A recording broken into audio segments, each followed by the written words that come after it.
Amén, amados. Es una bendición estar con ustedes una vez más y compartir una palabra de Dios para ustedes.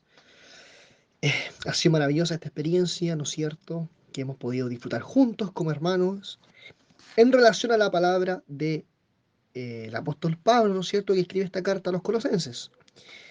Entonces, seguimos estudiando el capítulo 1. Específicamente vamos a leer hoy los versículos 9 al 10.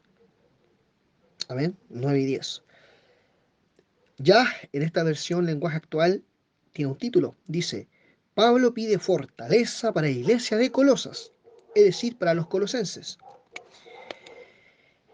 Amén. Y dice así, dice, desde el momento, hablando el apóstol Pablo, ¿no es cierto?, a esta comunidad, dice que desde el primer momento en que supimos todo eso, perdón, no hemos dejado de orar por ustedes. Y siempre le pedimos a Dios que puedan conocer su voluntad y que tengan toda sabiduría y la inteligencia que da el Espíritu Santo. Qué importante eso para nuestros días. Versículo 10. Así podrán vivir de acuerdo con lo que el Señor quiere y Él estará atento con todos ustedes porque hará toda clase de cosas buenas y sabrán más cómo es Dios. Amén. Esa es la palabra de hoy. Y la verdad es que me encanta como aparece este primer título. Dice, Pablo pide fortaleza para la iglesia de Colosas. Hemos hablado hasta acá que esta iglesia era una iglesia que conocía muy bien las escrituras, una iglesia que conocía la fe, una iglesia que estaba acostumbrada a creer en Dios y amar a los hermanos, una iglesia que se relacionaba en el vivir cristiano, que obedecía los mandamientos de Dios. Sin embargo, es curioso, con todo esto positivo que venimos estudiando y hace tres estudio, ¿no es cierto?, hace tres clases de esta maravillosa carta, hasta el momento podemos apreciar de que todo lo que hemos escuchado ha sido algo positivo. Dice acerca de los colosenses, dice que los colosenses eran personas que confiaban en Dios, que oraban, el cual Pablo se ocupaba de ellos de una forma permanente, consistente, amaban a Dios, a los hermanos, guardaban la palabra, eran fieles en servir en el amor a Jesucristo, y además que mucha gente era testigo ocular de su buen testimonio. Entonces, es interesante que comienza diciendo el título, después de todas estas palabras maravillosas, de todas estas lindas características, que Pablo pide fortaleza para la iglesia. Entonces entendamos de que cuando hablamos de fortaleza, no solamente nos estamos refiriendo que la fortaleza tiene que ser manifestada cuando hay una situación dificultosa, cuando hay una eventualidad difícil, cuando hay un momento de tribulación. Si bien es cierto, también es una iglesia como todas que pasó por tribulación. Pero es interesante que después de todas las características positivas que Pablo recalca de esta carta, de estos hermanos de Colosas, aún así pide fortaleza. ¿Por qué? La respuesta es muy clara. Porque la fortaleza no solamente se pide en el momento de la angustia, de la tribulación, de la dificultad, del sufrimiento, sino que también la fortaleza está o tiene que estar siempre, constantemente activa en nuestra vida cristiana. Porque la fortaleza siempre tiene que ser para nosotros una motivación de Dios en el diario vivir. La fortaleza me aparta del conformismo. ¿Qué es eso? Que si el día de hoy prediqué una palabra bonita y viví conforme a la voluntad de Dios, no puedo conformarme con eso. Tengo que pensar que el mañana tiene que ser mejor. Siempre hablamos de un mejor de acuerdo a algo espiritual. Entonces, siempre tengo que pensar en que si hoy día mi amor por Dios es grande, mañana tiene que ser inmenso. ¿Por qué? Porque cada día tengo que ser mejor en lo espiritual. Tengo que crecer en lo espiritual. Y para eso es necesaria una fortaleza y por consiguiente la fortaleza es lo contrario al conformismo. Y lo que Dios quiere y en la motivación que Pablo, inspirado por su Espíritu Santo, quiere para esta iglesia, o quiere inspirar desde el comienzo, es que no se conformen con lo que han logrado hasta ahora. Está bien que sean fieles, que amen a Dios, a los hermanos, que tengan buen testimonio, pero no se conformen. Han hecho todo bien, pero no se conformen. Entonces, eso es algo importante, interesante de saber. Nunca se conformen, a pesar de que en su vida todo ande bien, no se conformen. Qué tremendo. Porque esa era la palabra de Pablo. Y comienza en el versículo 9 diciendo, desde el momento que supimos todo eso, no hemos dejado de orar por ustedes. Entonces, que supieron que, según el contexto, de que supieron que eran fieles, que tenían buen testimonio, que amaban a Jesús, a Dios, a sus hermanos, por todo esto y lleno de confianza en el perdón restaurador de nuestro Dios, es por la cual nos dejamos orar por ustedes. Desde el momento que supimos su fidelidad, su vivir cristiano en la comunidad, no hemos dejado de orar por ustedes. Es decir, no hemos dejado, según el contexto, de orar. ¿Qué clase de oración hacía Pablo por ellos? Una oración de fortaleza, de crecimiento. El propósito era que siguieran creciendo en el amor de Dios. Pablo siempre, uno de los mensajes más clave de las cartas de Pablo era de que en todo momento Pablo pedía que la iglesia creciera en el conocimiento del amor de Dios, que abundara en conocimiento, en inteligencia, para no ser engañados por la potestad del aire, es decir, por la potestad de las tinieblas, que cada día estuviesen fortalecidos, más fortalecidos en el Señor. Entonces Pablo dice que desde el momento en que supimos todo eso no dejamos de orar. Entonces entendamos que la oración de Pablo se enfocaba en la fidelidad. Pablo oraba por personas fieles, no por personas infieles. Pablo pedía fortaleza por personas que estaban actuando bien en el Evangelio, no por personas que estaban actuando mal. Entonces es interesante porque en nuestra oración muchas veces decimos, mi hermanito en algún momento se va a convertir, hay que orar por él, está bien. Pero acá la oración de Pablo siempre va dirigido a una persona que es fiel a Dios. Entonces, como había fidelidad, Pablo invertía su tiempo, que obviamente no era poco, de oración para orar por estos hermanos. Y dice que no hemos dejado de orar por ustedes. Y miren, sigue diciendo, y siempre le pedimos a Dios que puedan conocer su voluntad. Entonces, siempre le pedimos a Dios que puedan conocer su voluntad. Entonces, una de esas características del fortalecimiento es que continuemos conociendo la voluntad de Dios. ¿Y qué es la voluntad de Dios? Que cada día puedan crecer conforme al propósito del supremo llamamiento, conforme a lo que yo fui tomado y rescatado. Pablo dice, prosigo a la meta en otra oportunidad. Pablo era un experto, un ejemplo, pero aún así decía, yo no estoy conforme, porque aún yo no creo haber alcanzado por lo cual yo fui llamado. Entonces él decía, yo creo no haberlo alcanzado ya, pero hago una cosa, olvido ciertamente lo que queda atrás y me extiendo hacia la meta. ¿Con qué propósito? Con el propósito de que el fortalecimiento que viene de Dios no me viene a cuestionar nada, ni tampoco a felicitar porque lo he hecho bien, que muchas veces nosotros esperamos una felicitación. Yo me acuerdo que cuando me titulé, yo esperaba una felicitación y pucha que la tuve, pero no es por Dios. Incluso es increíble porque a pesar, hay otro pasaje donde dice que a pesar de que haya hecho todo, que haya sido obediente en todo a Dios, siervos inútiles somos.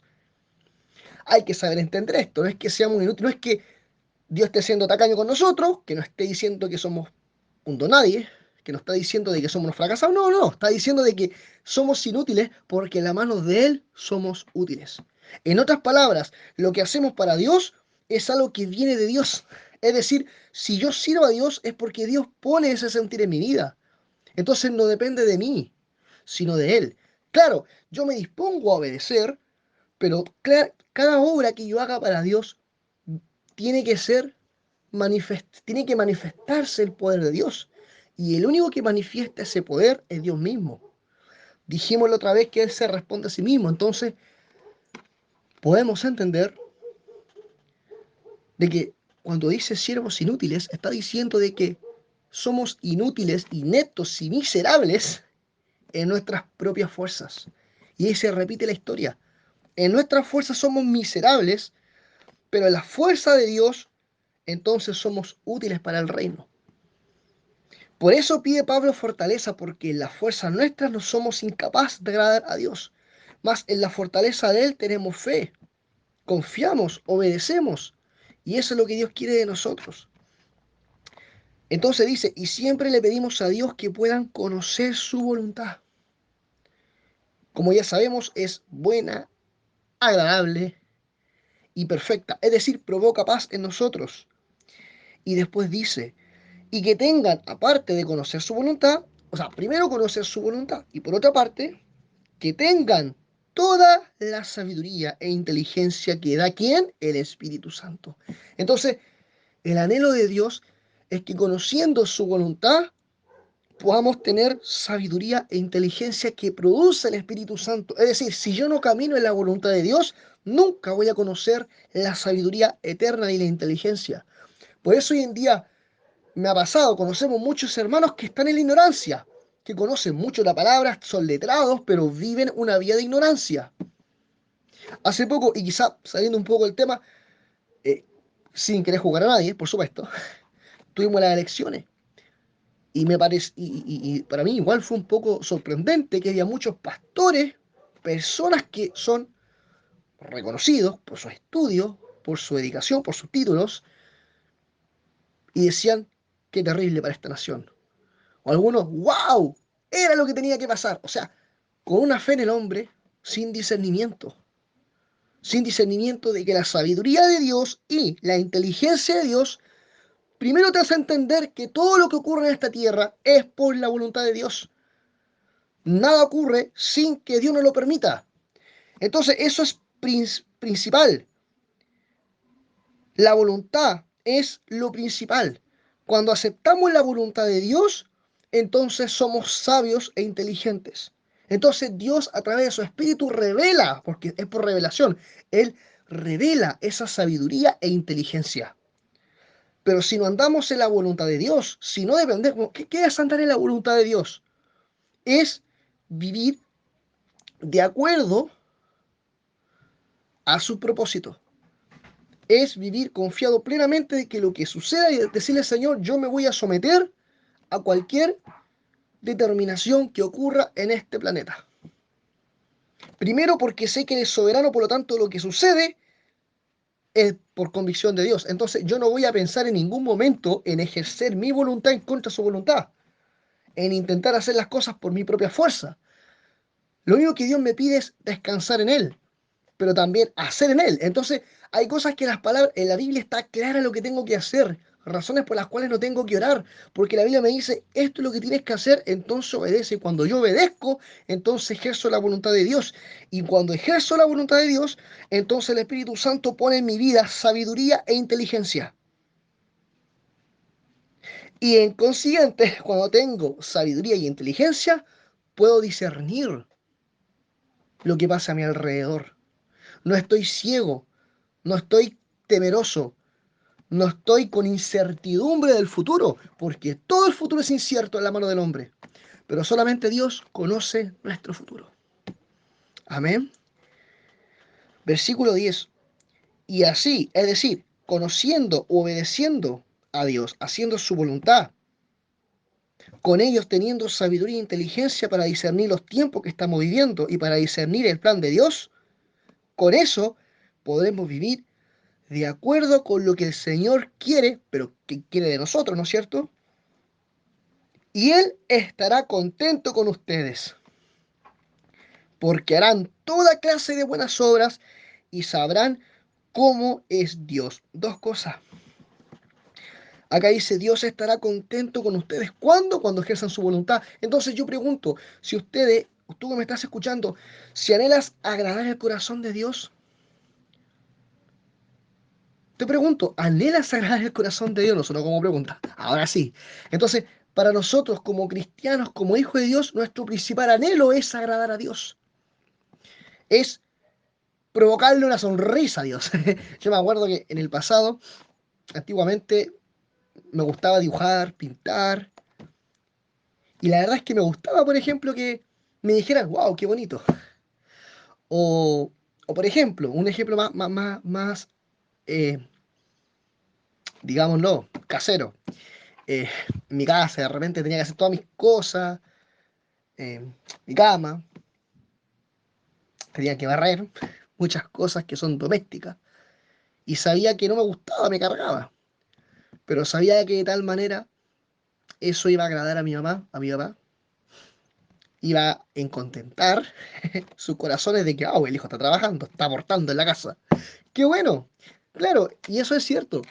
Entonces me pasó muchas veces y la verdad es que, chuta, a veces no me gustaba, pero la verdad es que si al final esto iba a poner contento a mi papá, yo lo hacía. Y así, quizá al estudiar no me gustaba, pero muchas veces me pasó a mí que no estudiaba por mí, sino que por mi papá.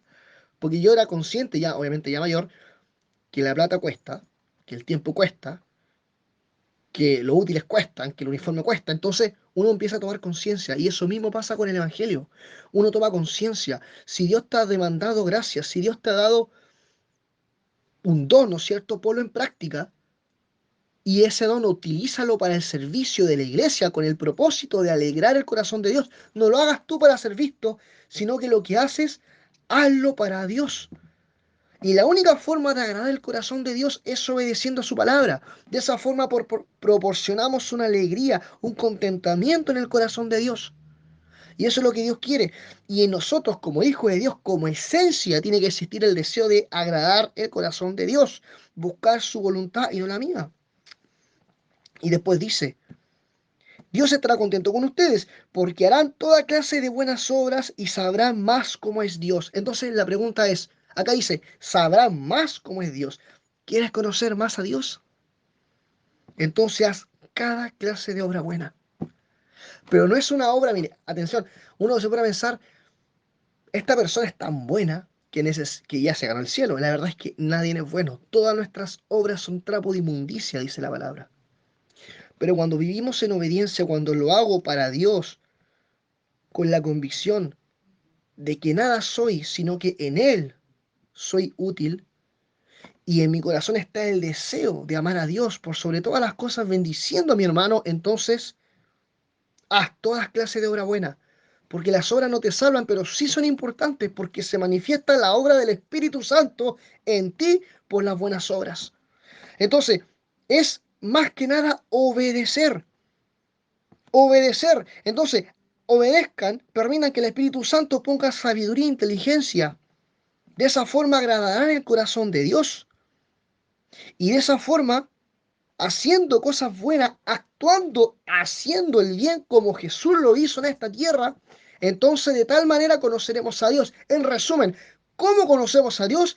Viviendo una vida conforme a como fue Cristo. Entonces, si yo soy y actúo y hago las obras que Jesús hacía, el bien, ¿no es cierto? El no juzgar, el no prejuiciar, sino en bendecir y ayudar al necesitado, a la viuda, al huérfano, al desamparado. Si yo actúo como el Hijo, entonces voy a conocer al Padre. Qué precioso.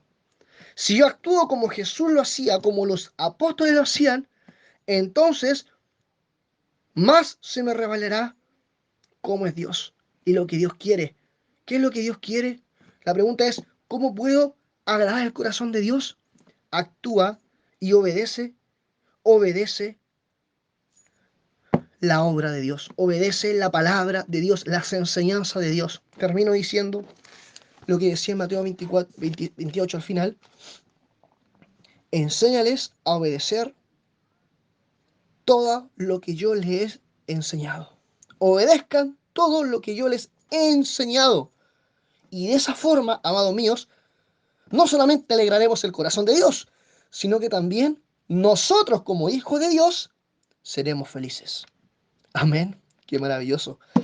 Amado Dios, gracias por esta palabra. Te pedimos, Señor, que tú seas bendiciendo a la familia que estará escuchando esta palabra. Bendice sus vidas, sus corazones. Te pido que esta palabra haya sido de bendición, que sea de bendición y que cada día puedan ponerla en práctica. Abrázanos, Señor. Enséñales a vivir conforme a tus mandamientos. Que tu voluntad sea deliciosa para nosotros el poder ejecutarla. Por ello, revela tu inteligencia y tu sabiduría para poder discernir bien qué es lo que a ti te agrada, Señor. Y que nuestro mayor deseo sea querer conocerte y alegrar tu corazón. Te amamos, Señor Jesús. Gracias por tu palabra y por tu amor. Gracias por todo. Te bendecimos y te amamos. Amén y amén. Pues que esta sea, amados míos, nuestra experiencia de fe. Bendiciones.